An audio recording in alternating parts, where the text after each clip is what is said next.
thank you to Lucy for the phone-in. I'm here with you until 12 o'clock today. Still to come between now and then. Well, despite the fact that we are in my native Scotland, today on the ceramics table has largely been about Japanese ceramics. Antiques Roadshow Theo Burrell is here shortly to tell us about living with an incurable tumour and how she's using her auctioneering skills to raise funds and awareness. Plus, the Court of Karen will be back in session with another humdrum conundrum. Was it mean of me to not give my niece my last cupcake? Oh, stealing cupcakes from children. Is it as bad as stealing candy from a baby? Well, you're the judge, so let us know your thoughts. 80295 to text. And this is your stag. I don't want a hangover, Jeremy. I want to be almost asleep by 11 o'clock. well, Mark from Peep Show might have the right idea, as more European cities, including Edinburgh, want to ban rowdy party tourists. Are we seeing the end of the boozy British stag party? Plus, because I've got this weird thing with faces. I've got a face blindness. Oh, right, it's called prosopagnosia, which means that I can't tell people from faces. well, we all know what it feels like to not be great with faces, but what happens when things go further than that? We'll hear more about face blindness and what it's like to live with it after 11. Catch up on the conversation. Listen via the BBC Sounds app. Mornings on BBC Radio Scotland.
That was, of course, Olivia Newton-John and Xanadu. What a way to start things off today on Mornings. Good morning to you all. This is Laura McGee with you for the next 2 hours on BBC Radio Scotland. Thank you very much for having me as your company this morning. We've got plenty in the programme this morning, as I was just saying. We've got the Court of Karen later on. Was it wrong of me to not give my niece the last cupcake? What do you think? Text 80295. We're talking a little bit about willpower and success in relation to Arnold Schwarzenegger, and stag do's. Is it the end of the boozy stag do? Are they on their way out? What do you think? Get in touch this morning. Text us on 80295. But first, as a descendant of Sir William Burrell, Theo Burrell was delighted to join the Antique Roadshow as an expert in 2018.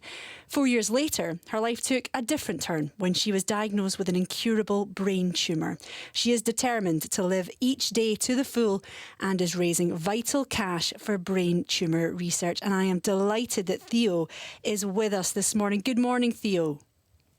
Good morning. Thank you so much for having me on the show. Oh, thank you so much for being here this morning. It's really lovely to speak to you. First, tell us a little bit about your story then, Theo. What happened 4 years ago? So, well, I was diagnosed last year. So, 4 years ago, I was when I got on the roadshow. But yeah, so last year, June last year, I was diagnosed with an incurable cancerous brain tumour. But what had preceded that was about 5 or 6 months worth of symptoms, migraine-like symptoms, problems with my vision, sickness, and increasingly more painful headaches, to the point where I couldn't lie down at all by the time I got diagnosed. Unfortunately, I was in and out of the GPs, and we just couldn't quite get to the bottom of what was wrong. And it took me to go to A&E to get a scan, which then showed the tumour, which was really shocking because, I had absolutely no idea that what I was suffering from was a brain tumour. Could you ever have even imagined that it would be something as serious as what it is? No, I really didn't. I'd deliberately not Googled my symptoms. I have always had a bit of health anxiety. So I'd learned that Googling my symptoms never led to anything good. Whatever I was feeling in the past, it would always lead to the worst case scenario. So when it came to me falling ill with this, I deliberately avoided it, which in hindsight maybe wasn't the best idea. But no, I was completely stunned. Nobody had mentioned brain tumours to me. So nobody medical at all. When they said those words to you then, Theo, how did your life change? What was that moment like when they were sitting opposite you in, I don't know, the GP surgery in the hospital and told you that was what it was? It was kind of as you'd imagine it, or as it would be maybe depicted on television. It was a very surreal, almost out-of-body experience. So I was at A&E at the Royal Infirmary in Edinburgh, and the doctor had been great. He'd really, really listened to everything that I'd had to say. And the feeling was still that I probably had some chronic problems with migraines before I went in for my CT scan. So when he then came back and said, actually, we've seen something on the scan and it's a large brain tumour and it is definitely cancer. I was devastated. I was so shocked. And I didn't realise at that stage that actually what I did have was incurable cancer. So I was told we could probably do an operation. It was cancer, but it wasn't until the following days when I met with the surgeon that I realised that actually what I had was incurable cancer, forever cancer. I'm always going to have cancer. It was just, stunning, unbelievable. How has life changed from that moment then? Do you do things very significantly differently than what you did before? Has life changed maybe not as much as you thought it would? What has happened since that diagnosis? So some major things have happened. I've had to give up work. in the interim, although I'm hoping to go back very shortly. But I had surgery followed by radiotherapy and chemotherapy. So all of that treatment ended about 3 months ago. So it was 9 months worth of treatment. So that in itself completely changed my life, because I was in and out of hospital. I was not feeling very well, and the recovery continues to take quite a long time. I'm very tired a lot of the time. So just doing a full day off, maybe meeting friends for a coffee, and then maybe doing a bit of shopping, that takes it out of me. I could be in bed all day the next day as a result of just doing something quite simple. I've also lost my driver's license.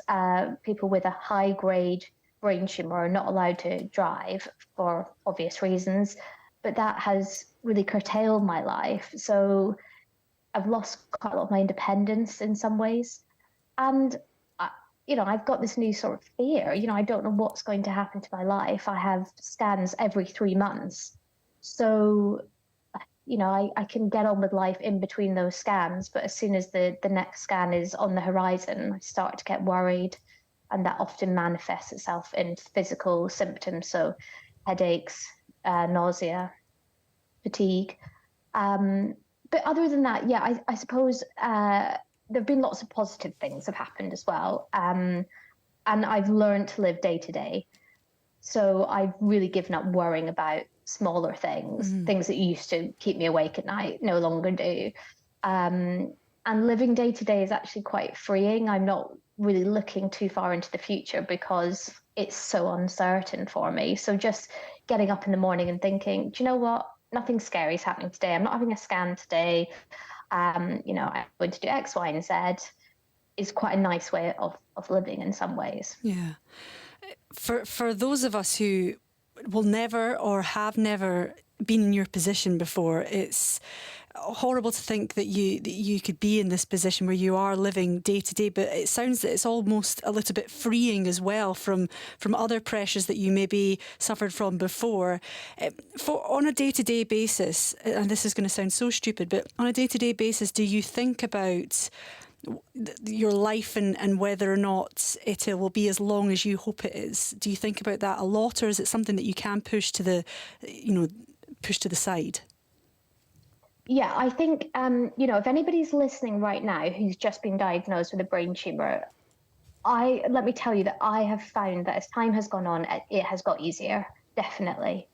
Now, I've been lucky. I've had a couple of good scan results which show that my tumour has actually shrunk, but that has definitely helped me think, I've got this for a while longer. Don't know how much longer, but a while longer. So it has become easier. At the beginning, it was dreadfully difficult.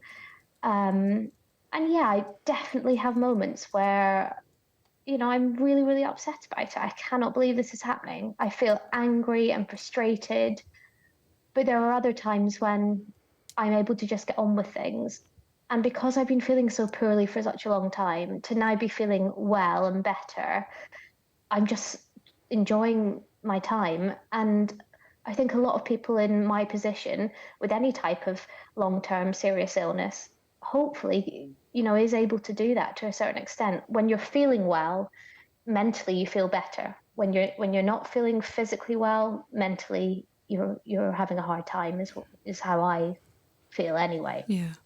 And you're helping others as well, because you recently had a star-studded auction to raise money for a brain tumour charity. Tell us all about that. Yeah, it was an incredible sort of drawing of people and resources from my closest friend and her family. So my friend Hannah, whose brother-in-law is the comedian Adam Kay, of This Is Going to Hurt. We gathered together and got lots of different lots together. We had over 60 lots, and the auction was run online by my employers, Lyon & Turnbull. And we have raised just short of £75,000 for the brain tumour charity. So all of the money will be going straight to the charity. And they are one of the leaders in terms of brain tumour research. A lot of the money that they are donated goes straight into things like clinical trials to ensure better treatment and to get closer to a cure for brain tumours. Well, that's fantastic. Such a fantastic amount of money to raise there for charity. Well done you, well done everyone who was part of that auction. Is there any more coming up in the horizon, or any other ways that our listeners can help, can get better informed about what's happening in terms of brain cancer?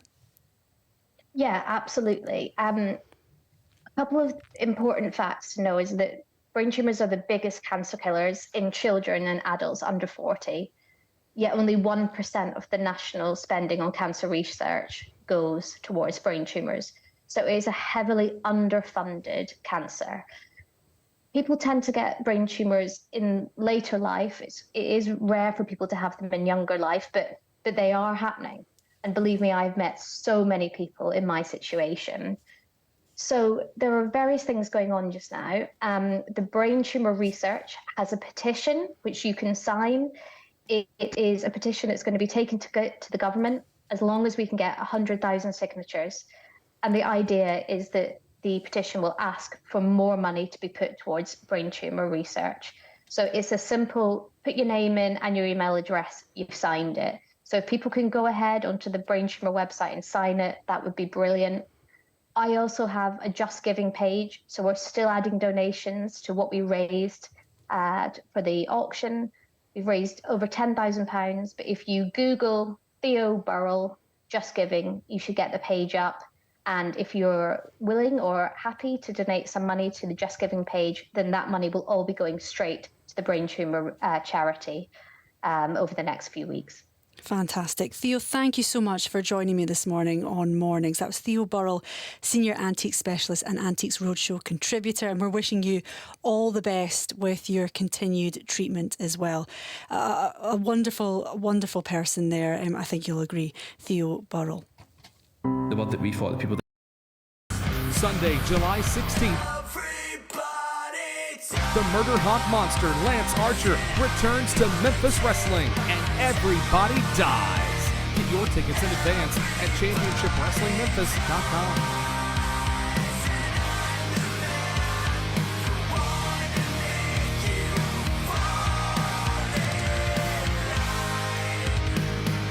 You're listening to Mornings with Laura McGee. I'm here and in for Kay, whose throat has sadly failed her today. You might have heard her yesterday. It was a little bit hoarse, wasn't it? And she is away resting with some hot water and lemon, hopefully. But still to come on the programme between now and 12 o'clock, the Court of Karen is back in session with another humdrum conundrum. Was it mean of me to not give my niece my last cupcake?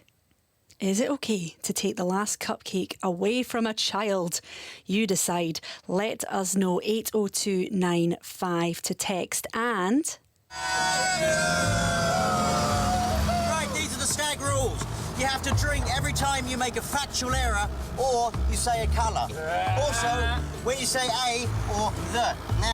Yes, the typical stag do is... for many, about the lads' trip abroad, but as the Belgian city of Ghent becomes the latest city to propose a ban, are we seeing the end of the boozy boys' weekend away? And how is the stag do evolving in 2023? And also, how much are they? They are getting more and more extortionate. You see all these newspaper articles about it costing like $1,500 to go for a weekend away on a stag do or a hen party now. It's ridiculous.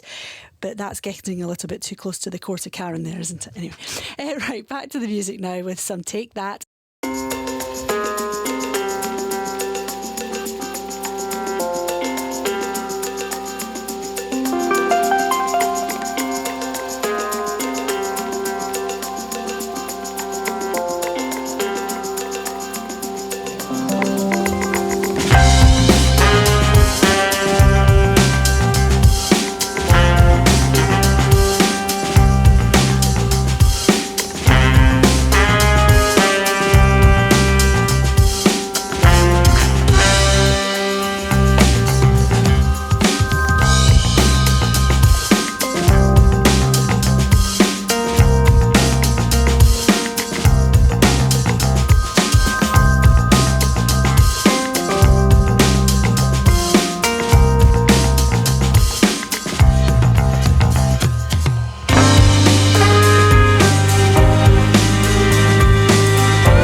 Message rates apply. Mornings on BBC Radio Scotland. She's back. Yes, time for another Humdrum Conundrum with our judgmental friend, Karen McKenzie. Do you like being called a judgmental friend? I always think this when I hear it. Friend kind of throws me when Kay says it, because clearly it's a colleague and not a friend. But I don't mind being called, I'd rather be called judgmental than a friend when it comes to Kay. But I'm very happy to go with either with you. Well, thank you very much. Thank you very much. Well, every week, in case you don't know, we deal with one of life's minor irritations, a conundrum guaranteed to divide and even grind gears. Karen McKenzie always has an opinion, but you are the jury and the final verdict is with you. How are you, Karen, this morning? Yeah, I'm okay, thank you. Nice surprise to see you. Well, yes, everyone. Big surprise for everyone, including me. Yes, and in case you don't know, Kay's got a sore throat. It packed in about 5 minutes before the programme started, so the subs are off the bench, as it was. Cool. But it's lovely to see you. Yeah. A nice surprise to get to spend a morning with you, so that's nice. Also with us this morning is Jojo. Hello, Jojo Fraser. How are you? Good morning, girls. Morning. I am feeling good. I'm looking forward to this as always. I'm looking forward to Karen giving me an absolute roasting. Not at all. If you've got a valid argument, then why would I? Oh, there we are. Okay. Oh, the claws are out early joke, today. I jest. Right, it is time for today's trial. We'll go through and deliberate this week's case for you, the jury. Then you can get in touch with your thoughts and ultimately today's verdict. So let's hear this week's conundrum, shall we?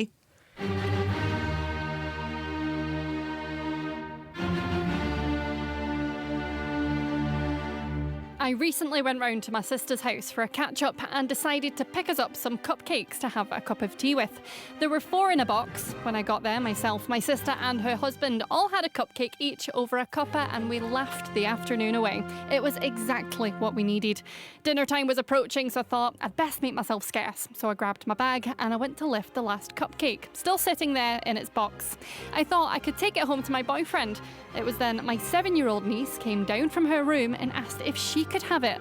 I politely told her, no, I'm going to take it home. So she ended up getting really upset and going in a huff.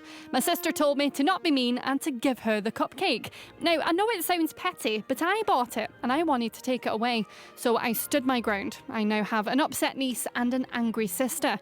I don't think I did anything wrong. Do you?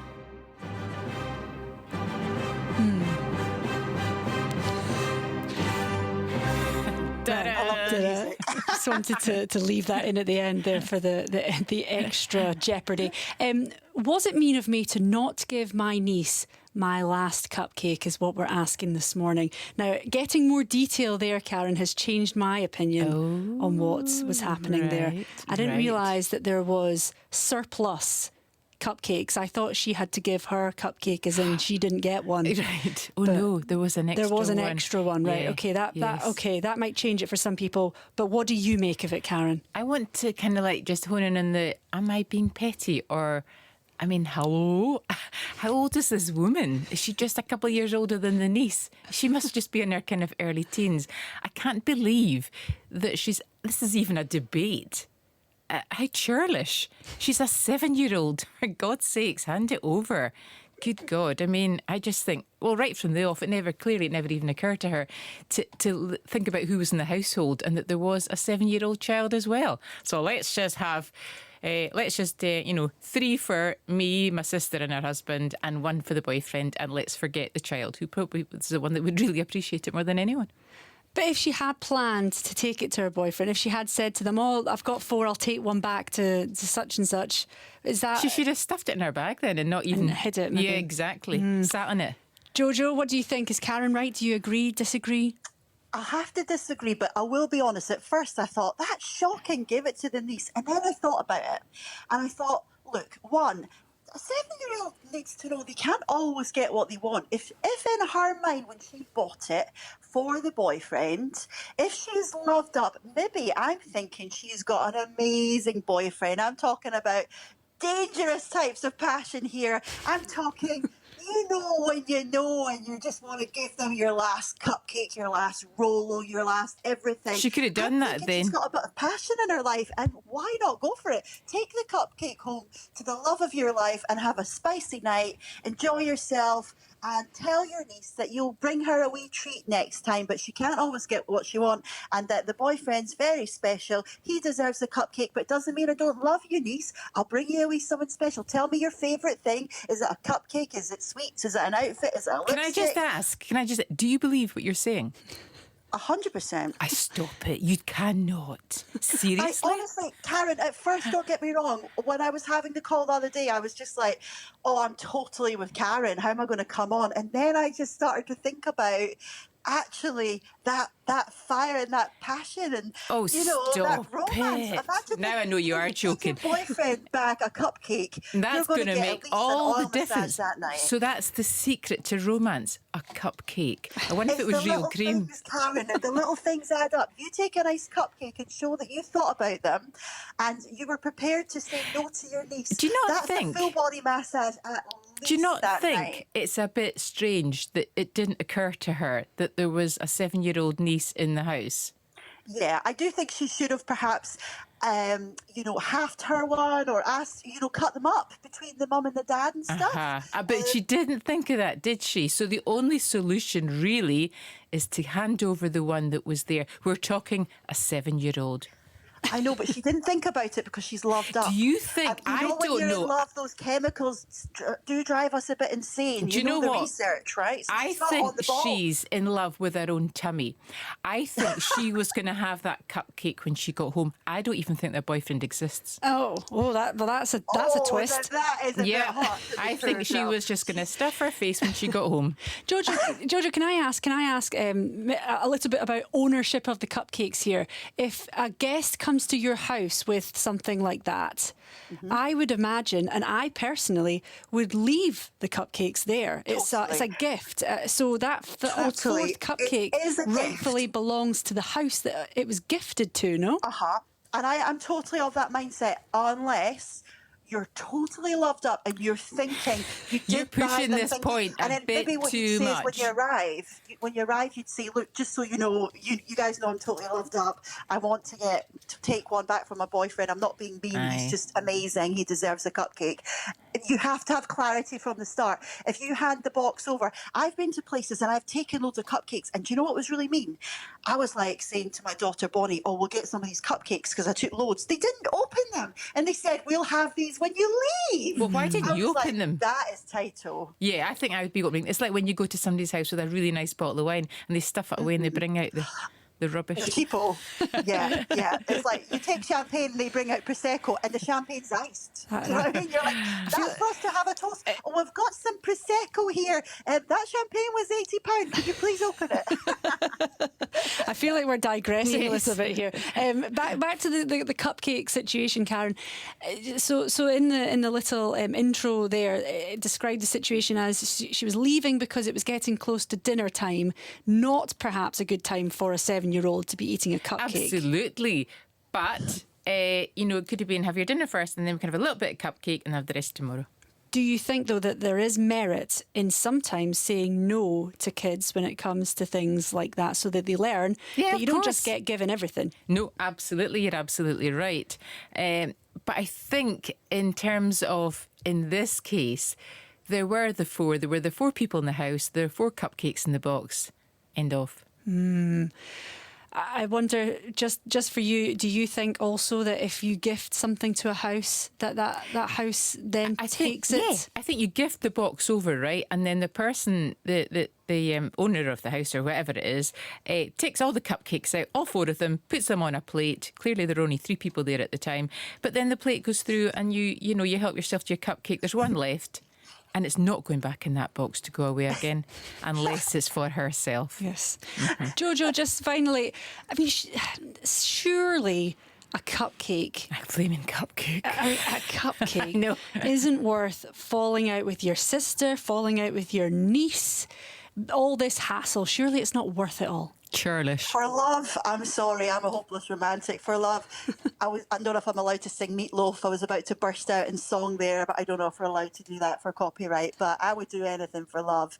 And yeah. And What about the love of your niece? Well, it's different. Because I can right. make it up to her with a wee lipstick or a wee sort of... Listen, your boyfriend didn't even know the cupcake existed. I know, but I want to pamper that man. I want to show him You how can do it in lovely other is. ways. We need to treat, love is the greatest power we have, right? So... Protest is too much. Well, I'll be intrigued as to what people think about this. I see that we've already got a couple of texts about it, and we'll get to them later on in the programme. But I do want you listening at home, wherever you are, at work, in the car, to get in touch this morning. What do you think about today's Humdrum Conundrum? Was it mean of me, not me, was it mean of this person to not give their niece their last cupcake? They took it home with them to give to their boyfriend, even though the niece was sitting in the house and knew the cupcakes existed.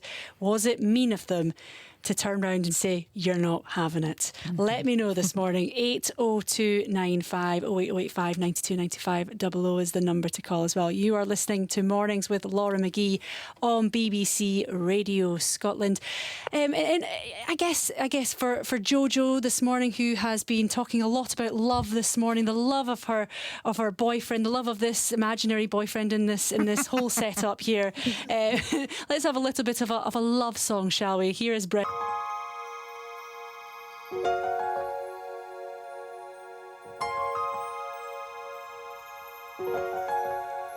You're a freak.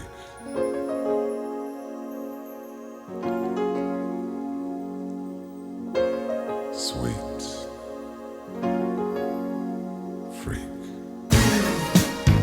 Come on, come on, come on, yeah. Come on, baby. Come on, come on, come on, baby. Come on, come on, come on, yeah. Come here, baby. I can't stand it. I can't take much more. The way you dance, oh baby, you move your body like you're teasing me. Oh yeah, baby, oh baby. I love you day and night. I'm with you wrong, alright. I'll keep you satisfied, 'cause satisfaction's guaranteed. Oh baby, sure enough you mean that much to me. Girl, I need your love. Just give me all your love. Love you, oh baby. Oh, right now, right here, baby. Come on, come on, come on, yeah. Come on, come on, come on, baby. Come on, come on, come on, yeah. Come on, baby. There's no one like you in this world. Oh no, baby. No, baby. You're so pretty. I could eat you again. Don't stop, baby. No, baby. Oh, I love you day and night. I'm with you wrong, alright.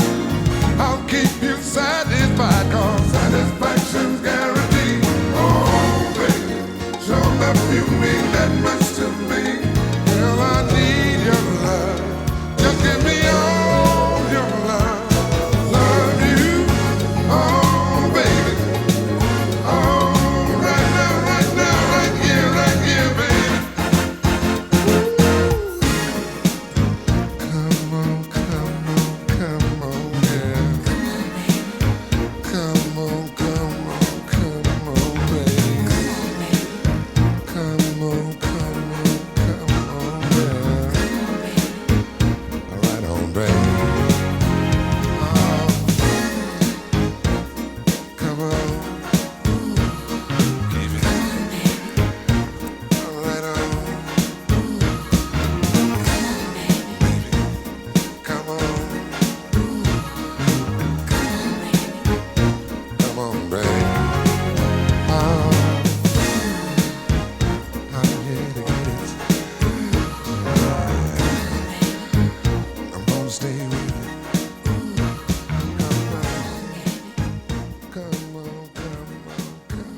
This morning. Thank you very much for joining me. This is BBC Radio Scotland. You're listening to Mornings with Laura McGee. A warm welcome to you all. It's Wednesday, the 12th of July. Where is this year going? It is ridiculous.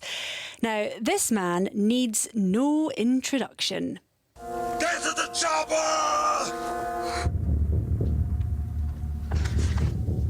I'll be back. Hasta la vista, baby. If you were lying in, having a little summer holiday lie-in there, I think that probably woke you up a little bit. It gave me a fright. Of course, Arnold Schwarzenegger. Unfortunately, we don't have Arnold Schwarzenegger on the show, so don't get your hopes up too much. We do have very, very, very sensational guests, though, to talk all about this. We are talking about Arnold Schwarzenegger because his life from Austrian-born bodybuilder to Hollywood superstar and then Governor of California is being documented in a new Netflix series called Arnold. But is his success built on talent or pure grit and determination? And can you succeed if you only have one or the other? Well, here to discuss are entertainment journalist Bev Lyons and motivational speaker, author, mindset coach Iffy Thomas. Good morning, Bev. Good morning, Iffy. Morning to you. Hello. Good morning. Lovely to have you both. Thank you very much for giving us your time. Bev, let me come to you first. I'm absolutely horrified by one of the quotes that I've seen that you've written about this in your little quotes, that he was maybe not the best actor. Is that oh, no. Acting is questionable? Acting is questionable? How dare you, Bev? No, I think that just to put that within context, I think it has been said before that he's maybe not the best actor by others. And yeah, I mean, I think my point there was we haven't really seen him in a Shakespearean play. However, I think like anybody through the years, gosh, put me on the back foot. By the way, can I just say I've met him and he's really charming and he's a lovely guy and I'm not criticising him at all. But what I think is that he is one of these guys who has shown that, you know, from a very early age, I mean, he was taught by his father, who is a Nazi, you know, I think that's been revealed before the documentary, and, you know, and he didn't have a great relationship with his father, but his father used to get him and his brother to compete for things, even for breakfast. You know, they had to do tasks in order to eat. So from a very, very early age, it was instilled in him to have huge discipline and to do lots of things in order to achieve success. And this is a guy who is really, from a very early age, from the age of 15, was competing in bodybuilding, was disciplined, knew what it was needed to succeed, and had a very visual plan in his head of where he was going to go. He envisaged it. He said, right, look, I'm going to win these bodybuilding competitions. I'm going to become a champion and I'm going to go to Hollywood and I'm going to become a Hollywood success. And that is how he's done it. And then, of course, going into politics and everything like that. But yes, in terms of, you know, a cerebral actor for the lovies out there, he doesn't probably tick that box. But ultimately, does anybody care? I mean, you started there with all these incredible lines, hasta la vista, baby, etc., all his phrases, and that is the mark of somebody who is hugely memorable in Hollywood. The fact that you've got all these catchphrases and the delivery and everything like that. People did describe him as wooden early on.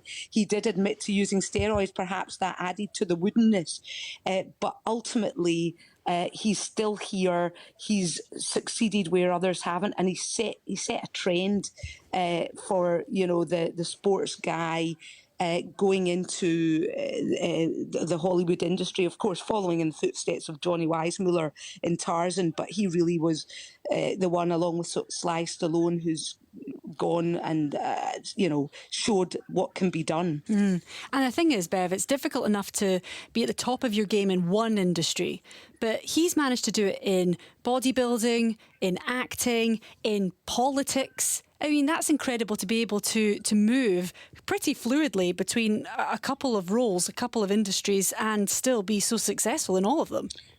it's fantastic, particularly for somebody who was told that they were academically average as well, which is also, you know, a great sign of a mentor to people in terms of, you know, you can do anything if you put your mind to it. And I mean, still at the age of 75, I think people are saying he's got the body of a 40-year-old. I mean, we're talking about above average 40-year-old as well. You know, this guy is ripped. And he was born with a damaged aorta valve as well. So, you know, he's also beaten the odds medically because he has had open heart surgery and other procedures since then. But, you know, for many people, they would have maybe even be scared to attempt to lift weights and, you know, compete in heavy competition. You know, Mr. Universe, etc., that he came first in. I mean, I think he came second in one competition one year, and then for the rest of it was a row of straight ones. But right from 1968 on to the 1967 actually until 1980, he was doing the heavyweight competitions as well. But yeah, he's achieved everything in all manner of fields. Business-wise, Planet Hollywood, remember that was like the Hard Rock Cafe, but his own spin on it with more sort of movie theme, along with Sylvester Stallone and Bruce Willis. And he also has got other restaurant concerns and other business concerns. He heavily invested. This guy was disciplined, and yes, as I say, it came from a negative place initially because his father was a military policeman, you know, and a Nazi, and his brother was preferred over him. So this was a guy who was the underdog. And has proven his brother, of course, sadly died in a car crash, and his father had a stroke, and he didn't really attend the funerals. But the point is, you know, he's gone on, he's done it. He's also admitted his wrongdoings. He had an affair. He had a child by that affair. He loves the child. He's, you know, he's human, but he's also achieved. Yeah. If I could bring you in here, how much do you think his success is down to his mentality, down to his grit, his determination to succeed? Wow. Well, first of all, what a masterclass in Arnold Schwarzenegger there with just listening. It's incredible. I think that, or to pick up from what was said, you know, the fact that a lot of people go straight to, well, he's not much of an actor. I think that's because in our minds, we're told from very young that you have to be excellent, and, you know, the talented people end up achieving greatness and the untalented people just have to deal with the crumbs that are left for them. Well, what he's done is he's completely twisted it on its head. Hearing about the medical problem as well, you know, somebody who isn't the best actor makes everyone scratch their head and think, well, how did he manage to do this? How did somebody who's so average become so extraordinary? And people, it's shaking people's worldviews, which is why it's very easy to just hook on to the fact, well, he's not a very good actor. So to answer your question in terms of mental agility and mindset and just being focused on the goal, the fact that he visualized at a very, very young age the life that he wanted to live, that mental power really drove him, energized him to doing the things that he does. And a lot of people who have reached massive success, if you hear their backstories, they've usually started off as the average person. They've usually started off, you know, struggling in certain areas. And I do believe that sometimes drives you forward and pushes you forward. And there's a great study I heard by a lady called Caroline Dweck, who talks about a fixed mindset and, you know, just being able to have a growth mindset. They took a bunch of students who were all very exceptional, got them to do an exam, and then after asked them if they'd want to do a harder exam. Most of them said no. They took students that were not exceptional, knew they were not exceptional, and they gave them the opportunity to take a harder exam, and they said yes. So it makes you think a lot of the time when you have been labelled as brilliant, talented, amazing, extraordinary, that pressure for a lot of people means that they don't actually keep pushing forward and they can't deal well with setbacks or rejection or difficulties. Where someone like Arnold, because he already started off, let's say, on the back foot, he used his vision to keep him going and pushing him forward. And sometimes that can make you, it can make you reach higher than somebody who was maybe already in front of you. So yeah, definitely mental over talent. Yeah. In the big debate then against, between talent and ambition or determination, what one would you say is more important to have? You're saying there that you could have all the talent in the world, but if you've got nothing to drive yourself, then it's pretty useless. Is that correct? Yeah. I am saying that. I think attitude comes above all. For myself, I trained as a dancer. I didn't have any natural ability, wasn't flexible, struggled with timing. As a young child, I was definitely not the one that you'd say, look out for her. But what I did was I followed a proven strategy. I followed a formula. I trained, I practiced, I rehearsed, I did it religiously, relentlessly, and then I was able to achieve success as a dancer, even though I wasn't born with the natural talents of a great dancer. So for me knowing that I could do that, that's how I was able to transfer those skills when I left the dance world into the corporate world, and that's how I've been able to have several different careers and get to the top of them in different industries, because I already had the blueprint, let's say, from dancing. So I think with Arnold, what he's done is he's figured out how to become the best bodybuilder, and then he stopped doing that and said, right, what skills, what attributes, what characteristics did I use to become Mr. Universe? How can I transfer those skills into being a politician? Okay, well, if you look at them, they're very similar. The skill set, you need to have a vision, you need to believe in yourself, but then you need to have determination,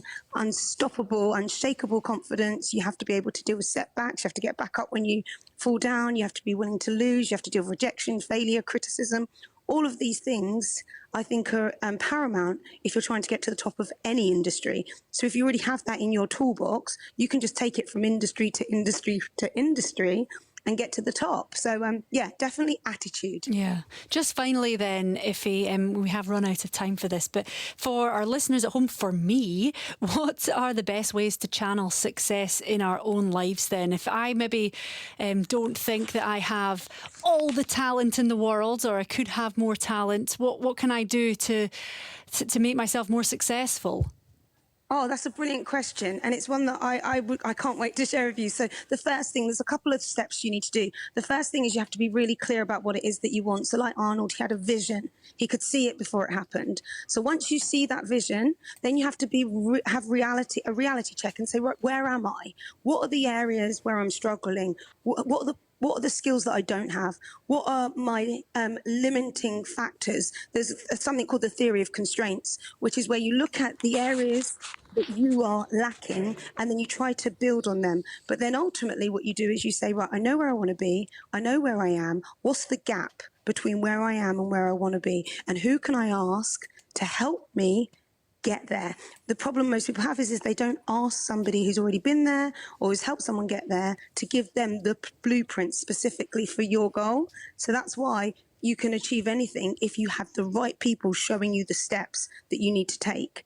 So that's what I would say to that. Oh, wonderful Wednesday motivation there. Thank you so much. That was Iffy Thomas, motivational speaker, author and mindset coach. And we were hearing from Bev Lyons, entertainment journalist and Arnold Schwarzenegger aficionado on all things Schwarzenegger. Go to Bev. She knows everything.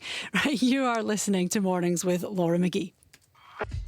Before they started laying people off, they was paying folks $15 an hour at that place.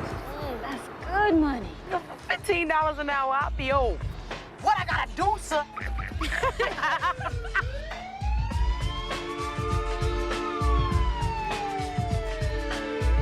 There has been a rash of robberies in the Los Angeles area.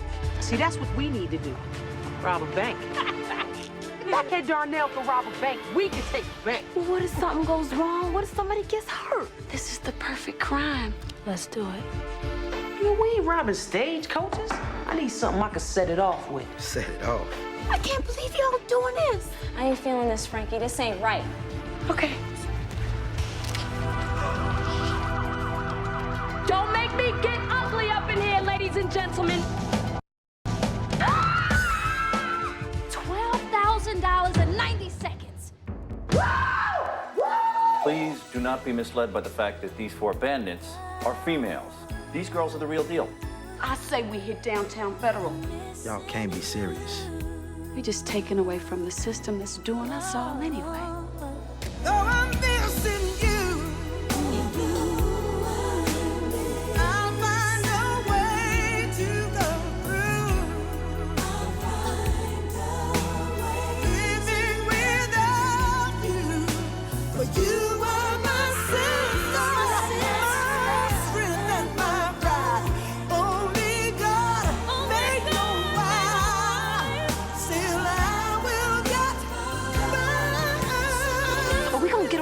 this? What does this look like? Is it ours? Yes! Cleo! Sit.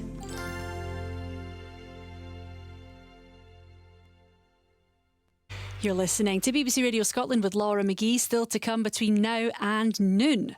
I'd try a test. I would look at somebody, then I would shut my eyes and see if I could see their face in my head, and I couldn't. I've been at parties where I've literally said, do you want another glass of wine? Gone off, got the glass of wine, come back, and I don't know who I've been I can't see who I've been talking to because their face hasn't registered. Joanna Lumley speaking to Vernon Kay on Radio 2 there the other day about face blindness. But what is it and what is it like to live with? Well, we'll find out later in the programme. And... Right, these are the stag rules. You have to drink every time you make a factual error or you say a colour. Also, when you say a or the. They've traditionally been boozy affairs, but with more European cities hoping to bring in bans, are we seeing the end of stag do's as we know them? And Prue Leith has said sometimes the state has to be a nanny when it comes to obesity, especially when it comes down to our children. But is she right? Right, that's all coming up on BBC Radio Scotland between now and 12 o'clock. Get in touch with BBC Radio Scotland. You can call our free phone number on 08085 92 95 00. Text 80295. Standard message rates apply. This is BBC Radio Scotland. Now, over the last few days, there's been an ongoing story around an as-yet unnamed BBC presenter who is currently suspended, and allegations they paid a large sum of money to a young person for sexually explicit images. The allegations came from the young person's parents and were reported by the Sun newspaper. Since then, a lawyer representing the young person has called the allegations rubbish. Overnight, though, further allegations about the presenter have come forward, including potentially abusive messages. Other presenters have had to deny they are the individual involved in this, and one of them, Jeremy Vine, has called for the unnamed presenter to reveal their identity in public. So where are we with this? Why has the presenter not been publicly named? What's next? Joining me now is Dr Nick McKerrell, a legal expert at Glasgow Caledonian University. Thank you for joining us, Doctor. Morning, Laura. Morning. Great place to start. Why has the presenter not been publicly named yet? Well, there's two reasons, really. The biggest one is to do with the legal position on the right to privacy. Several years ago, you might remember, Cliff Richard was filmed by the BBC. His property was filmed when it was being searched by the police as part of an investigation. He was never questioned by the police and he was never charged. He won a sizable amount in damages for the BBC breaching his right to privacy. And the court ruled that during a criminal investigation, people had a right to privacy in that circumstance. Now, that's not absolute. But all the press have gone with that line so far. The other dimension is, I think, the very specific fact of employment. The person works for the BBC, and the BBC have a sort of right, a duty of care towards all employees within the corporation that would be included in this. Now, that also isn't absolute. And I think what the difference is that we haven't reached a tipping point yet, either of the amount of allegations that have been made, or the status of the person hasn't justified the revealing of their identity. Because, for example, if there was a big public interest in naming the person, I think they would have been named already. During investigations, for example, politicians that have broken or alleged to have broken the criminal law, like the ex-First Minister, Boris Johnson, during Partygate, the media named those people as being investigated because although they do have a right to privacy, even if they're the First Minister or the Prime Minister, there is a bigger public interest in doing that. Yeah. But is the same public interest there in naming a celebrity in that context? The media obviously don't think, or rather their legal advice is they shouldn't name that person yet. OK. Thank you so much, Dr. Nick McCarroll. Sorry we couldn't get more time with you there, but yes, it's about the balance, isn't it, between the public interest, the right to privacy, and I'm sure there's more still to come on this story. We're just coming up to 1 minute past 11. Apologies, we are a little late to the news, but we're at the Renaissance Club in East Lothian ahead of golf's Scottish Open. Many of the world's top 10 players are in the field, including world number 1 Scotty Scheffler, who'll speak to the media later. The winner of next week's Open Championship will receive the highest amount ever offered in prize money.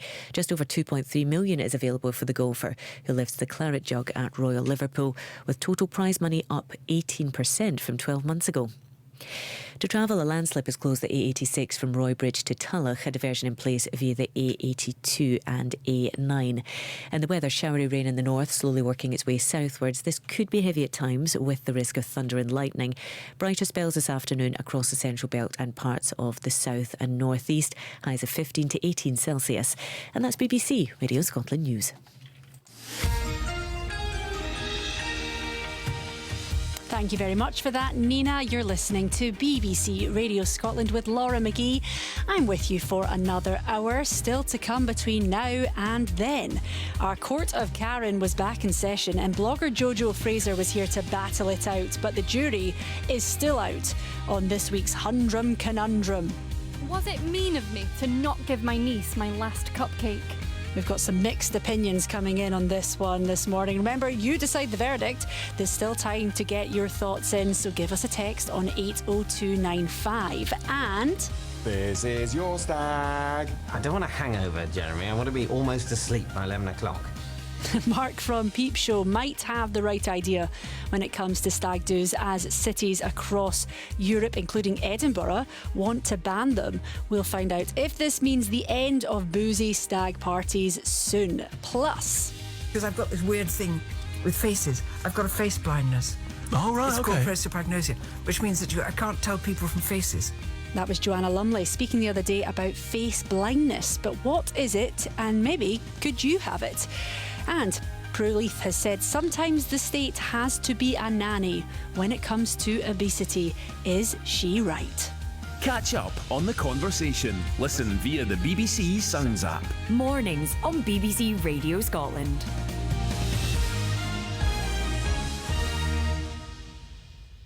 Well, good morning, everyone. It is Wednesday, the 12th of July.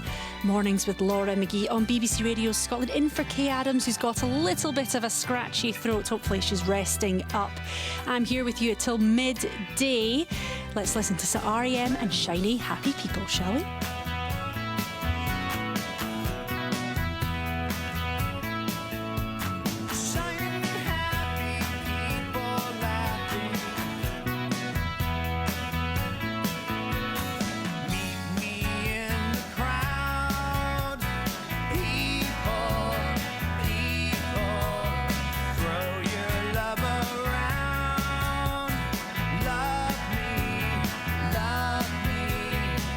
Yeah.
Doesn't fail to put you in a good mood, that song, does it? Right, let's go to something that might put you in a bad mood. All rise. Thanks. Didn't Not take you you long, did personally. it? No, right. Not you personally. Yeah, you've said it. The Court of Karen is back in session as we hear your verdict on this week's conundrum. This week we were looking at the tradition of... No, we weren't. This is not right. You on last week's? This is That last was a week's. disaster. This is last week's. This isn't the right Cupcakes. script. We're looking at cupcakes. We're talking about cupcakes. Was it mean of me to not give my last cupcake is what we're looking at. As ever, the final verdict does indeed lie with you, the jury. Let's remind you of the case. Hopefully it's the right case that's about to play out and put before the court this week.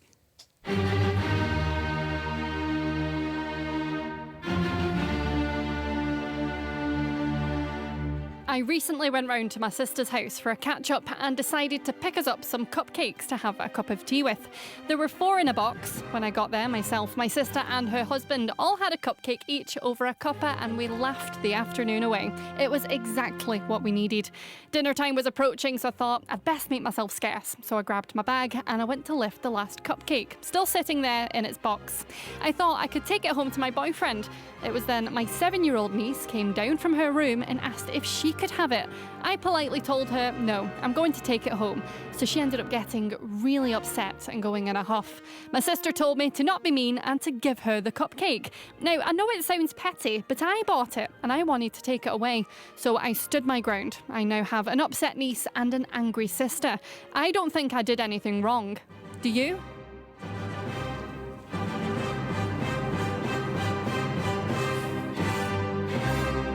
Do you? Do you indeed? Was it mean of me to not give my niece my last cupcake? Right, Karen, what are we hearing then? What are people coming in and saying about this? I just can't get out of my mind. Now, I know it sounds petty. Yeah. So, quite a few folk have got in touch. For goodness sakes, 4 cupcakes, 4 people, buy your boyfriend one on the way home. And a few folk have said that. That didn't occur to me. Yeah, buy him something else on the way home. She's leaving. Yeah, she's literally going to be travelling from A to B. Yes. Yeah. I like Andrew and Murray's point. Miserable, torn-faced auntie. That's great. Straight to the point. Yeah, no. Someone else is saying, let the child have the cupcake. If it means that much, buy another one on the way home. No brainer. And John and Ellen, oh dear, oh dear, oh dear, so selfish. Shouldn't even have thought of taking it home. What a meanie. She should just give it to the Wayne. It's better to give than to receive, etc., etc. That's fair enough, John. And Colin and Motherwell, probably he's deciding. Probably the visiting sister is a professional earning a good salary. Leave the cupcake with your guest and buy more on the way home for your boyfriend and herself. You see, the boyfriend. I mean, really, was it a boyfriend? This is my point. So Elsie's saying, oh, for goodness sake, I don't think there isn't any doubt that the child should have been given the cupcake. Oh, any doubt that she should have been given the cupcake? Aye. You don't give someone a gift and take it back, taking part of it back. Am I saying that right? Yeah, you don't give someone a gift and then take part of it back. Yes, I think that's what I said. Yeah. I like this. What age is the boyfriend? Is he a 7-year-old too? I don't think so. And Francis, for goodness sake, what a big Wayne. She should have given her niece the cupcake and got another one for the precious boyfriend. Once she took the cakes to her sister's home, they were no longer hers. So I think that's what most of folk are saying. Totally mean not to give the niece the cupcake, says Karen. Not me. She sounds like a selfish sister who has no children. Wait till she has children and then she'll see how selfish she's been. There are a couple of people in the middle. There does appear to be only one text in favour of what Jojo was saying, unfortunately. Right. What are they saying? They're just saying... I can't bear to read it. What are they saying? I mean... Cost of living crisis, take the blinking cake. No wonder kids are so entitled. Right, okay. And a couple of texts have come in that are in the middle, I guess you would say. Child should have been taught manners, not to ask for cake. Okay, fair point. Aunt should have included her niece when she bought them. Not nice aunt. Conclusion, not nice family. Any of them. Yep, let's write them off. And this one from Neil. If I was the boyfriend, I wouldn't thank her for a dried out cupcake carried around in a handbag. Compromise and give it to the dog. No, that's a conundrum for another day. Do not give dogs human food. The poor dog's teeth. No, Yes, that's not happening. It's it has had a split opinion, but on the whole, yes. On the whole, I think we can agree that you are right on this one. You have won. Yeah, it's not majority, but it's not a majority. Yeah, but I'm going to take it. Yeah. I do think, though, that this does bring up other questions as to whether or not you should automatically receive a gift that you give to a household if you arrive for a party or for coffee or something like that. Well, it's interesting that was mentioned earlier. What do you do with it? Do you think, that's nice, that's going away somewhere else? I mean, if it's something edible, you would automatically open it up there and then and agree. Put it out. If it's a bottle of wine, it's a bit miserable putting it away, isn't it? I agree. I do agree on that, actually, Karen. We are on the same wavelength there. I'd be furious if I had spent time buying a nice bottle of wine for someone's house. You'd call them out, wouldn't you? And then for them to provide something completely different that's not as good. I'd be like, oh, right, well, noted. So if it's a bottle of white or a bottle of fizz, then make sure it's cold so there's not the excuse of saying, oh, well, let's put it in the fridge and then conveniently forget about it. I've been around too long. It's the little things in life. Well, congratulations, Karen. A win for you. All right. Lovely. I thought you meant congratulations on being around this length. Oh, yeah, no, I'm older. Well. But congratulations to that as well. I'm congratulations all round. Thanks so much. Cheers. Karen McKenzie there. There'll be another Humdrum Conundrum next week. I am sure of it. Will Karen win next week? Who knows? You'll have to join us on next week's Mornings to find out. You're listening to Mornings with Laura McGee this morning. BBC Radio Scotland. Stay with us. Hello. For the next 60 seconds, focus on my voice. Your mind is relaxed and open to hearing about a new party game from Jackbox Games called Hypnotorious. What is Hypnotorious? It is a game where I, a master mentalist, free your psychic being from your corporeal trappings, then hypnotize you into believing you are a completely different person or even an inanimate object. But you won't all be hypnotized to be the same thing, oh no. You'll have to discover each other's hidden identity. And how will you do that, you might ask? Why, with silly questions, of course. Based on everyone's answers, I'll give you an opportunity to find your group mates and reject those who feel like they don't quite belong. Sounds fun, doesn't it? Hypnotorious is part of the Jackbox Party Pack 10, coming this fall. You're listening to Mornings with Laura McGee on BBC Radio Scotland. I'm here with you until 12 o'clock, so 40 minutes or so still to come between now and then. I'd try a test. I would look at somebody, then I would shut my eyes and see if I could see their face in my head, and I couldn't. I've been at parties where I've literally said, do you want another glass of wine? Gone off, got the glass of wine, come back. And I don't know who I've been I can't see who I've been talking to because their face hasn't registered. Wow. Joanna Lumley recently opened up to Radio 2's Vernon Kay about her diagnosis of face blindness. But what is it and how is it to live with? We'll find out later in the programme. Plus, Prue Leith has said sometimes the state has to be a nanny when it comes to obesity. Is she right? Well, you can get in touch with me, 80295, if you have any thoughts about that this morning. We'll get some more music this morning. Too hot to handle, too cold to hold. They called the Ghostbusters and they're in control. Had a throwing party for a bunch of children. Well, all the while the slime was under the building. So they packed up, regrouped, got a grip, came equipped, grabbed their proton packs on the back, then they split. Found out about Vigo, the master of evil. Try to battle my boys? That's not legal. Yeah, I think this is gonna be another one of those funky ones.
proton packs out the back, and they split.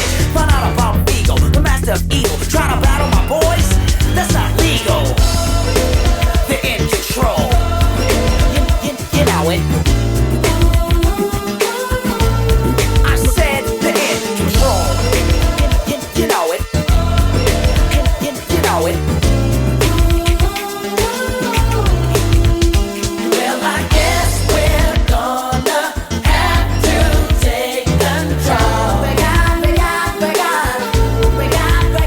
If it's up to us, we've got to take it on. Have to go the whole there goes my friend in. Well, I guess we're gonna have to take control. Gotta take it home. Gotta take it home. If it's up to us, we've got to take it on. Gotta take it home. Gotta take it home. You know it.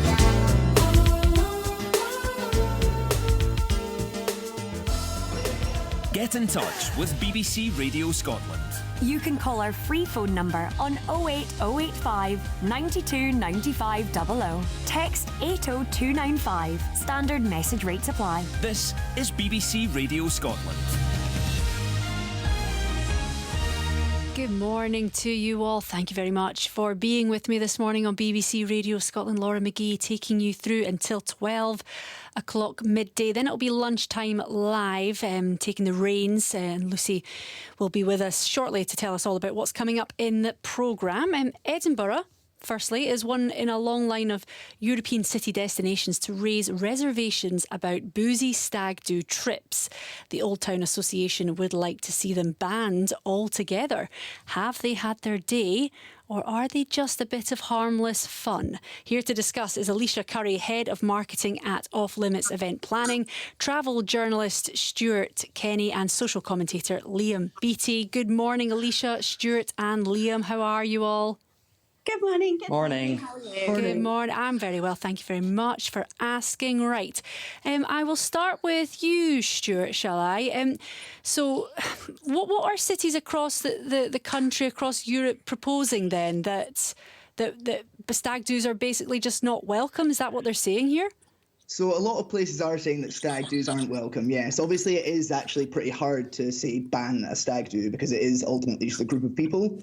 But I think what we're seeing is kind of stag-adjacent activities. So things like beer bikes, which are those things where you get kind of 20 people around a bike pedaling around playing loud music, or there's discussions over banning them in Ghent in Belgium. And notably, Amsterdam have launched a stay-away campaign, which is kind of looking to discourage young people looking for a messy weekend. And that's the thing that kind of the Old Town Association have kind of looked to and asked if Edinburgh should perhaps be doing the same. Yeah, I have an inkling I know the answer to this already, but what is the type of behaviour that is specifically bothering these cities? Yeah, well, I mean, in theory, it is that, the stereotypical behaviour associated with stag do's. So, being obnoxiously loud in the early hours, kind of overconsumption of alcohol on planes or city streets, the crowding of streets with big groups. And obviously people just maybe are tired of cleaning up all the inflatable phalluses. But I think ultimately, though, I actually think it's a lot of deeper rooted issues. So, for Amsterdam, it's really about how they're going to ditch a reputation of kind of sex and drugs tourism built over decades. For somewhere like Edinburgh, it's maybe more about managing, Airbnbs, which might be pricing out locals or keeping that noise from bleeding into residential areas. And for Ghent, I guess it is specifically about those loud bikes on the city streets. Yeah. Liam, let's bring you in on this one. Liam, who is a social commentator. What do you make of stag do's? Do they get maybe too much of a bad rap? Is it a bit unfair to just blame them for everything, or are they as bad as these cities believe they are? Thanks, Laura. Well, I actually found myself in a situation where I'm looking at what my stag do might look like. Me and my partner got engaged last August. Congratulations. So, thank you very much. So yeah, we're kind of proactively looking at what we want to do to kind of celebrate our, the period running up to our wedding. And I think that, we've been on a few planes of late, and we were actually in Amsterdam quite recently, and there was a group of lads who came on and they were dressed in, particular outfits ahead of going on their stag do. And I think it kind of like solidifies in our minds, not that that was ever really an option for us that we wanted to do, but for us, I think, what we want is absolutely to kind of mark that time going in, leading up to the wedding, but more importantly, like, just being with some friends. And I don't really think for us, like, the idea of going like a really heavy, like, alcohol-fueled trip abroad to a city is really something that particularly appeals to us. And to be honest, a lot of my friends who are kind of looking at organising like stag or hen do's, a lot of them are moving away from that kind of traditional, like, boys have to go in one and girls have to go in the other. A lot of them are having like mixed do's, which I think is a lot nicer, and actually doing more things other than just like going out and drinking alcohol. Like, I think a lot of people, when they go away to these cities, actually want to see a bit more of the city and experience a bit more of the local culture. So to be honest, I am quite sympathetic to places like Ghent and Edinburgh who really want to kind of clamp down on this quite annoying behaviour at times. Yeah, I guess for me, I think if I'm going to spend all this money to go to a different city, I want to see a little bit of the city whilst I'm there, rather than feel hungover for 2 days straight because I've gone a little bit too hard on the nighttime activities. Alicia, let me bring you in now. What do you think then? Are we seeing the end of the traditional stag do, which would be all male, people going basically? Maybe it's a bit. Maybe I'm going a bit stereotypical here, but what it sounds like is that you just basically go for a big drunken night out. I think we are seeing a huge change, obviously, in stag weekends, and definitely agree with Stuart. And obviously, if you need some help planning your stag party, Stuart, we're more than happy to help you do that. Just sort of get aligned to stag weekends and we can sort you out. So, yeah, we're looking at people obviously now going away and doing kind of more bucket list activities. And obviously, as stag and hen party planners, we're looking at making sure we've got those activities in the day. And those bucket list activities, you know, people are going caving, they're going off kind of doing lots of different activities through the day that's not just kind of going out and boozing, and that's what we're trying to kind of steer away from, really, and not just us personally, but just kind of our hen and stags are coming to us looking for different bucket list activities to go away for the weekend. You know, and I think unfortunately hen and stag parties get a little bit of a bad rap when actually, if you look at it, you know, 99% of them are just going to have a really fun weekend with their friends. It's a once in a lifetime, you know, event that they want to mark with their friends, and they're looking to go away and really enjoy that city and see it. And it's a great opportunity for places, you know, like Edinburgh, for new parties to go up and see and enjoy their tourism and everything they have to offer, and then come back with their family and other groups of friends because they've had such a fantastic time. They want to bring people back. So really, I think, you know, people are missing an opportunity here to use, you know, stag and hen parties that are a huge tourism bring in to actually increase, you know, the money that can be brought into their hospitalities and services within their city, which is much needed, especially after the last couple of years that we've had. Well, what do you think the impact would be then if cities do indeed start banning them, start trying to put people off from coming to their cities? I think they are going to see a massive drop, obviously, in their tourism, and they will see backlash from, you know, your bars and clubs and, you know, your event activities that are out there, because a lot of them are based on hen and stag parties, because they're, you know, bringing a lot of tourism. You know, we have 250,000 weddings a year. That's, you know, at least 200,000, you know, not everybody goes on their hen and stag. That's 200,000 hens and 200,000 stags a year. You know, if you just take a small percentage of that, that's quite a big percentage of that tourism for your year. And we've seen it obviously in other destinations. You know, Amsterdam did the big Stay Away campaign, but they're now obviously rolling that back and saying, you know, we're not saying don't come, we're just saying, you know, don't come and, like, you know, come to ruin the city, which most people aren't. They're coming to enjoy it and take their friends and have a wonderful weekend to celebrate their stag and hen parties. You know, and at stagweekends.co.uk and henweekends.co.uk, you know, we look after those parties and we make sure they're planned. We've got all their details. We're checking that they've got their insurance. You know, they're going to be on their best behaviour. We've got security deposits to make sure, you know, we're sending nice groups away. And we never really have any issues coming back to us, because that's what people are looking to do. And those cities that have tried to obviously go, you know, we don't want those stag and hen parties, they have then done a U-turn on that to realise that actually it's not as bad as they made out, and they're actually losing a lot of tourism, and they end up U-turning and inviting them back to their cities. It's interesting. It's very, very interesting. Thank you so much. That's Alicia Curry, Head of Marketing at Off Limits Event event planning. And we also heard from travel journalist Stuart Kenny and social commentator Liam Beattie. Interesting to hear your thoughts about this morning as well. We have had a text that's come in saying, what's the difference between a stag do and a travelling group of rugby or football fans? I don't think this is a good reason for banning stag or hen events. We are becoming insular about the reasons for visiting other countries. That's from Stuart. Thank you very much for getting in touch on that. 80295 is the number if you want to send in a text this morning. Coming up after 12, it's Lunchtime Live. Vary Stewart is with us this morning to explain what's coming up in the programme. Good morning, Vary. Good morning. Well, the controversy over the BBC presenter has ramped up today. There are further allegations, including breaching COVID lockdown rules. And the fellow presenter Jeremy Vine has called for the individual to come forward because of the damage it's causing. We'll have the latest on that. And we'll also have the latest from the NATO summit in Lithuania. President Zelensky has just been hosting a news conference with the Secretary-General. And we're also looking at cat COVID. It's killed 300,000 cats in Cyprus, and there are fears that it could spread here with devastating consequences. Plus, the big names may be out, the big British names that is, but we do have 4 Scots in action today at Wimbledon, including Maya Lumsden from Glasgow, who is part, and this is quite remarkable, of the first British women's pair to reach the quarter-finals in 40 years. So she's in action right now. We'll have an update on that. Fabulous. Well, here's hoping they get further and further and we can have some more Scottish victories at Wimbledon soon. Thank you very much for that, Vary, there. They'll be coming up at 12 o'clock. That's Lunchtime Live for you this morning. This is Mornings with Laura McGee. We've got just under half an hour left of the programme. We'll take another musical interlude, shall we? Here is Rod Stewart, You Wear It Well.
You Wear It Well by Rod Stewart there.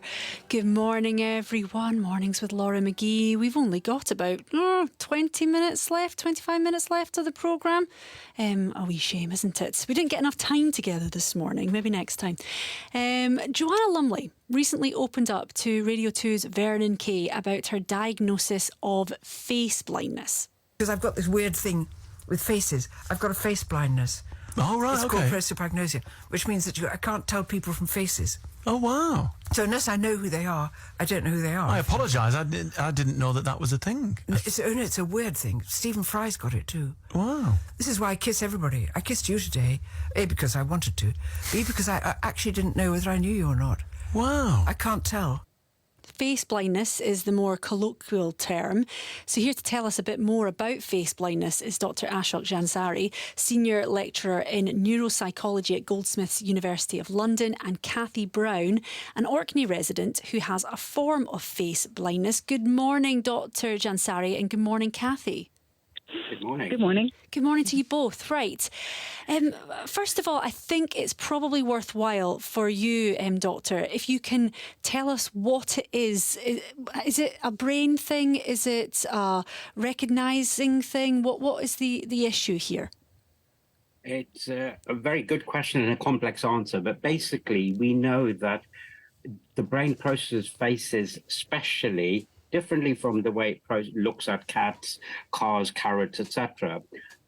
Maybe for evolutionary purposes, that we really need to know who that person was in case that person was an enemy or our best friend or whatever. So the brain developed this thing through evolution, and we know this because it can be damaged, sometimes through brain damage, and that's called acquired prosopagnosia, where the person used to be able to recognize faces, but now no longer can recognize faces. But then the case of Joanna Lumley, Brad Pitt, Duncan Bannatyne, Stephen Fry, etc., is known as developmental prosopagnosia, which is a difficulty that they've always had, and it's not due to any brain damage. There's something that hasn't possibly been wired correctly, but there isn't any brain damage. So these people have had it all of their lives, and then they might hear a radio interview like this, and I hope this will happen. They'll think, hang on, that describes me. But they've lived with it all of their life without realizing that they've got it. And in neuropsychology, we're seeing this more and more. Recently, I think it's Melanie Sykes, so one of the TV presenters, found out that she's got autistic spectrum disorder.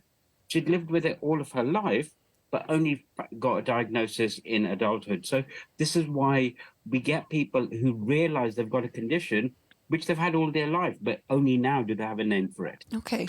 So explain a little bit about what the sensation is of having it. So a lot of people probably feel that they perhaps walk up to somebody and they know that they do know them, but they can't remember why they know them. Is that it? Or is it that you walk up to somebody and you literally cannot remember that you've ever met them before?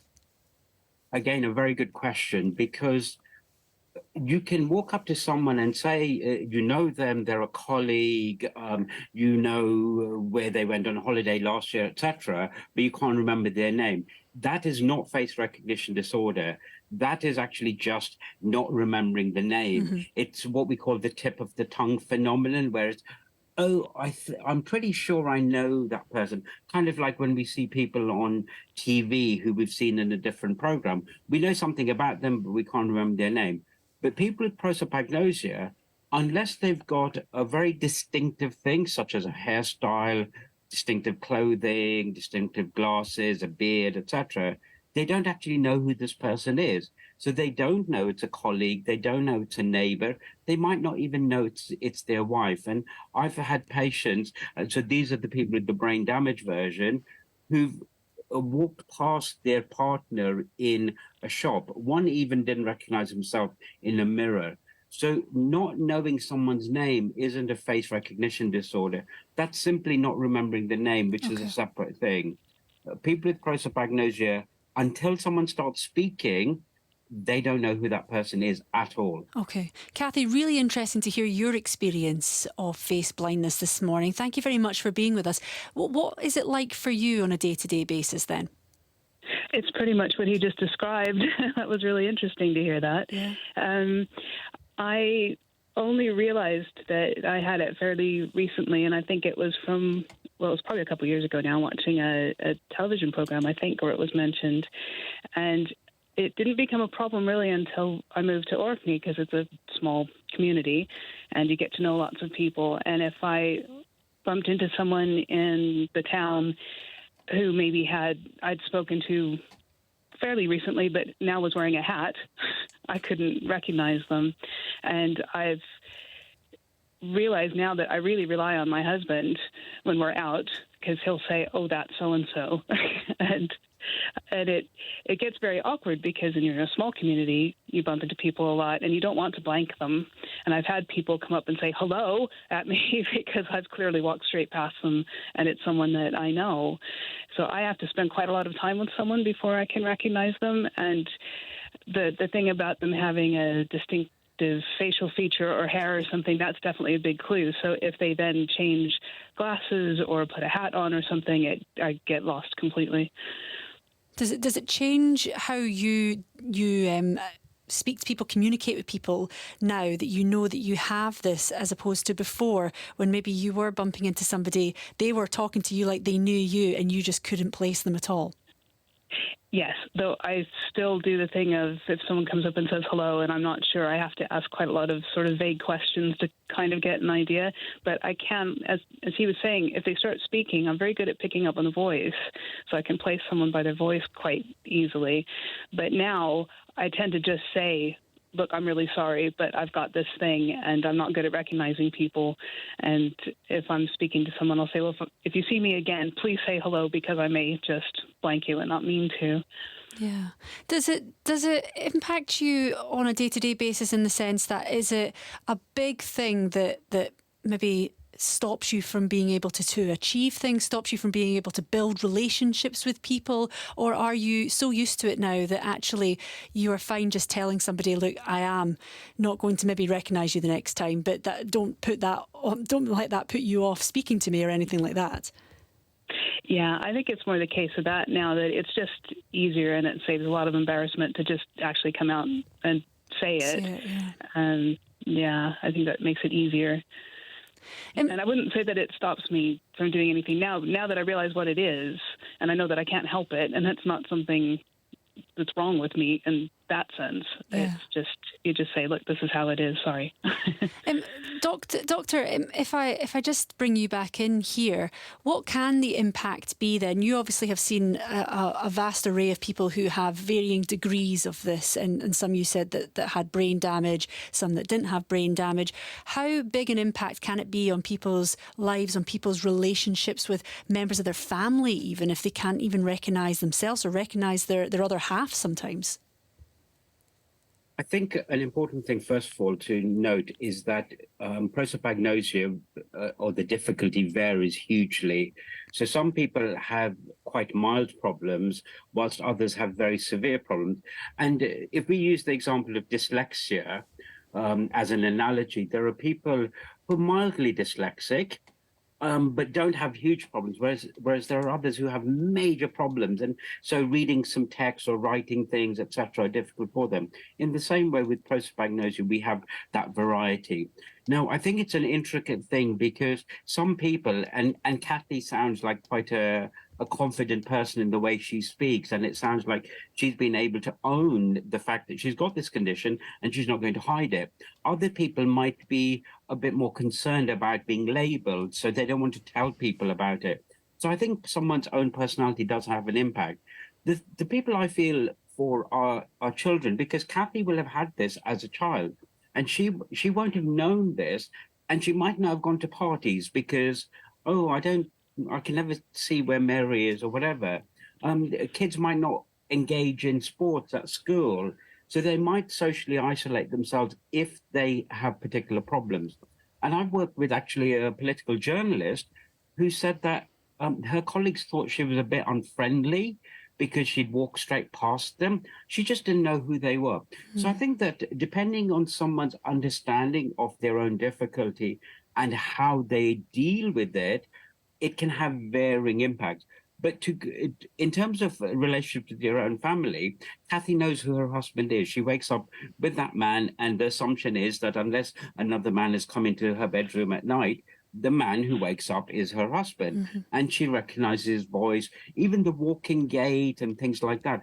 People recognize. So it doesn't have major impact on relationships with individual members of the family, as long as those people will know that it's that their family member does know who they are. So it's not that they don't know who someone is, it's simply that the face doesn't tell them who that person is. But in terms of your birth date is this and your favorite food is this, etc., all of that is still completely available. And I'm sure that Kathy would say the same, that everything about her husband, she still knows. It's just that if he was to walk past her in a different city, say they're in Glasgow and lots of people around, and he changed his clothing and maybe, changed his hair, etc., she probably wouldn't know who he was. So it's only when it's kind of pushed like that that the problem can demonstrate itself. Just finally then, Doctor, what should people do if they are listening to this right now and thinking, hang on a minute, this is exactly how I feel when I walk down the street and I bump into people and I'm having to constantly be reminded by my friend who that person is. What should they do? Should they go to their GP? Should they say that they suspect that they might have this? I think, as with life, knowledge is power. So finding out whether you do have a difficulty is really important. Unfortunately, GPs wouldn't really be able to help because it's not something that's recognized yet properly as a disorder, and also because of the continuing stresses on the NHS, trying to get a consultation would be difficult. So I think the thing would be to contact a research group, and people are very welcome to contact me at Goldsmiths, and I have a research team that does an assessment and would give someone their results. And then we've got literature that helps people understand the condition. I've got a YouTube channel with videos where I talk to one of my people with prosopagnosia to talk about his lived experience and how he copes with it. So I think knowledge is power.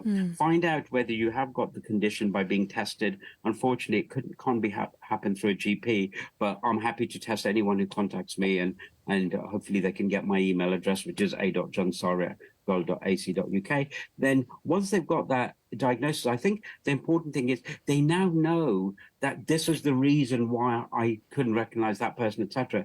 And that can help in terms of coping. And then there are coping mechanisms that can be used. So I think there are a couple of different things that can be done. Right. It's been fascinating talking to you both. Thank you so much for being with me this morning. Dr. Ashok Jansari, Senior Lecturer in Neuropsychology at Goldsmiths, University of London, and Kathy Brown as well, an Orkney resident who has a form of face blindness herself. Thank you very much for joining me on Mornings today. Are you tired of the sacrifices you have to make to get low discount store prices? The parking spot half a mile away, the crowds, and the endless checkout lines. There's a better answer, and it's just around the corner. At Super D Drug, we have convenient front door parking, bright stores with wide aisles, pharmacists you know and trust, and speedy checkout. Oh, and one more thing, low discount store prices. Stop paying too much for convenience. Come to Super D Drug. At Super D Drug, we're out to crush high prices because we are America's low-price drugstore. Laura McGee with you on BBC Radio Scotland this morning. Now, I need to tell you how you could be enjoying the Edinburgh Festival for free this year. Free, I say. Dynamic Earth will be hosting the BBC at the Edinburgh Festivals from the 7th to the 20th of August. Plenty of shows coming live from there, including the mornings programme. Stephen Jardine will be doing his show live in the capital on Friday, 18th of August. Put it in your diary, with lots of special guests and topical debate on the phone-in as per usual. Now, if you'd like to join him in the audience and see how it all happens, see the magic in progress, registration for the free random ticket draw is open now until midnight on the 23rd of July. Just go to the BBC Shows and Tours site and look for Mornings with Stephen Jardine. Good luck to you. Hopefully see you there. Back to the music this morning, though. She may have had a wheel of cheese. Hey, let me hear you say, oh, oh, oh. Let me hear you say, oh, oh, oh. It's been a real hard couple of months, you had enough. But it's been hard for everyone, you're not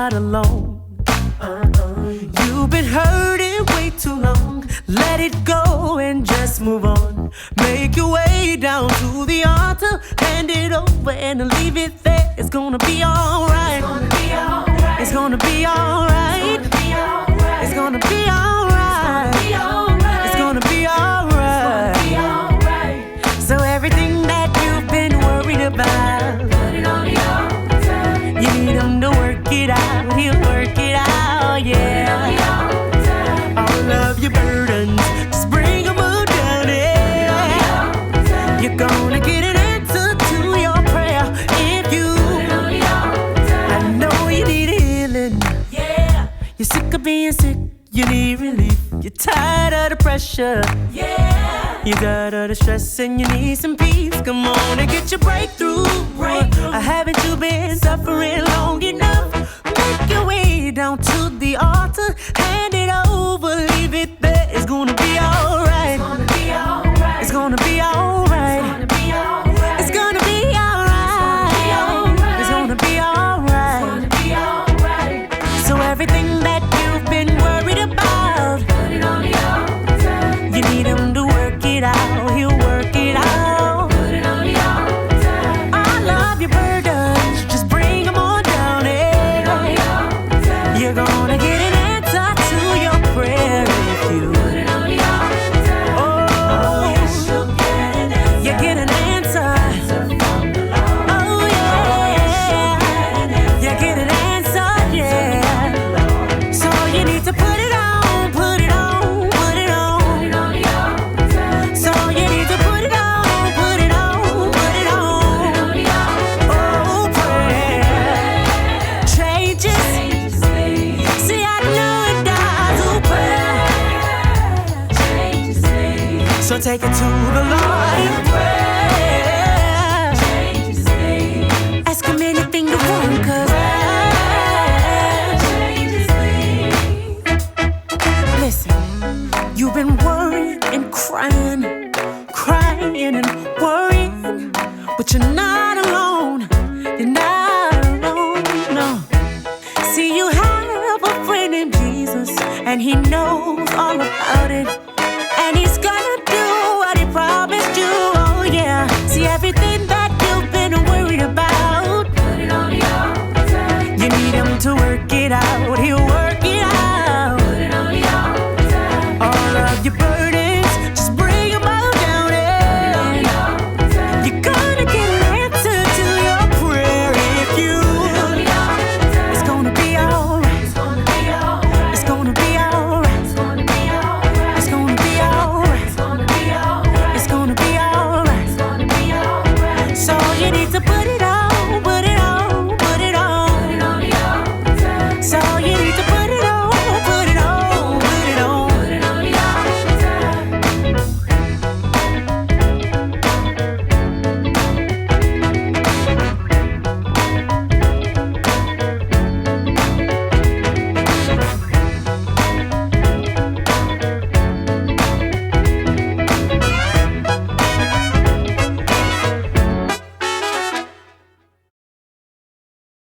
This morning, just to get you in a good mood as you continue on your day today on Wednesday the 12th of July.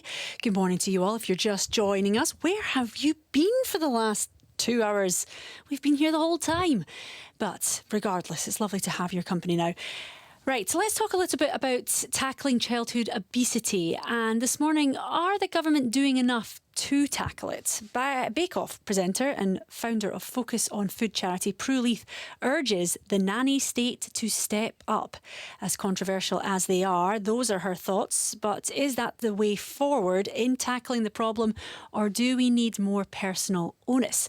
Let's get more on this from Dr. Naveed Sattar, Professor of Metabolic Medicine at University of Glasgow and Science and Technology Editor at the Academy of Ideas, Rob Lyons. Good morning to you both. Morning. Yeah. Good morning. Good morning. Dr. Sattar, then, if I could speak to you first on this, what do you think about whether or not the government need to act firmer when it comes to obesity? I think all the data suggests that we do need to change the food environment.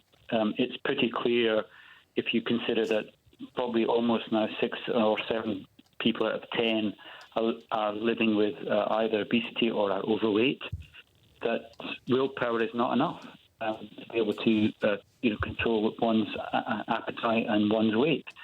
And therefore, we need to change the food environment, the physical activity environment, to make it easier for people to live healthy lives without much conscious effort. And that's a reality. And I think we know that not only in Scotland, but we know that throughout many high-income countries, in fact, throughout the world. And it's just a reality. The question is, what is the solution? And that is a much more difficult question, I think. What do you think then the reasons are that more people are obese than before? Why do you think that is? Is it education that's not pulling its weight? No, it's not that. No, it's nothing to do with education. It's because our genetics haven't changed over the last 100 years. And if you think now the number of people living with obesity is about 6 or 7 times what it was back in the 60s and 70s, so it's not education. Having said that, education may help people to some extent, but I mean, clearly the environment has changed substantially. The amount of excess calories available and their relative cheapness, and if you go to any supermarket, any shop, the number of sweets, confectionery available these days compared to what was available when perhaps you and I were growing up in the 60s and 70s is substantially different. So it's an abundance of calories everywhere. We've also substantially cut our physical activity levels because there's many more cars now. There's probably almost 10 to 20 times more cars nowadays than there were perhaps in the 60s. We're walking less. We're less physically active. We are spending more time on our phones and in front of computers.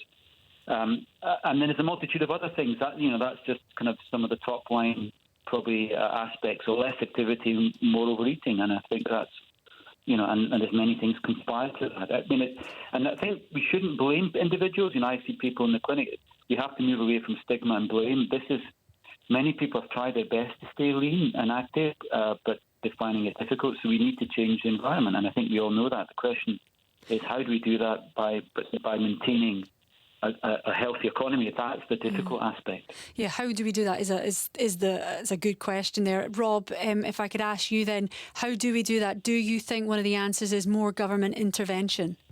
I don't think so. I'm not for a moment suggesting that extreme obesity is not a problem. It's all sorts of different ways and trivial ways, like getting clothes to fit you, right through to serious issues like health, or even just the fact that it disables you in a way or puts you off from doing things that you would otherwise do. So it is a serious problem. But then as soon as you start getting into the government intervention, you realise how ineffective those things are. When you compare it to the effort that people are willing to put in to lose weight very consciously, cut calories consciously, exercise consciously, and then you look at what a government intervention might do. It might be like slightly increasing the price of this food or that food, or reducing the number of takeaways in a particular area. And actually, that sort of stuff is both, I think, illiberal and actually not very effective. So if we're going to tackle obesity, we need to get better at understanding the cause of obesity. And for example, the fact that there's been so much excitement about these new weight loss drugs that help to suppress people's appetite and make it easier for them to lose weight if they cut their calories and exercise more, suggests that actually that's the kind of way in which we're best going to be able to tackle obesity, is by understanding it better and finding solutions, medical interventions that work for individuals. Many thanks to both of you for coming on and explaining us all about that. Thank you very much, Dr. Naveed Sattar, Professor of Metabolic Medicine at University of Glasgow and Science and Technology Editor at the Academy of Ideas. Rob Lyons there. Stephen Jardine is back tomorrow from 9 with the phone-in and another packed show, as you can imagine. After 10, you'll speak with Mock the Week legend Andy Parsons about the comedian's first Fringe in 17 years. He'll be getting the latest from North Berwick as the Scottish Open tees off. Plus, it's also a fertility surgery special. Whatever you want to know about you or a loved one's fertility, ask your questions, get them in early tomorrow, as it is always busy. Thank you very much for your company this morning. I've been Laura McGee, taking you through the last 2 hours. Lucy White was with us earlier, and Lucy White is back again with Vary Stewart for Lunchtime Live. Good morning, ladies. Have a lovely program. Thank you. Yeah, you can't get rid of me.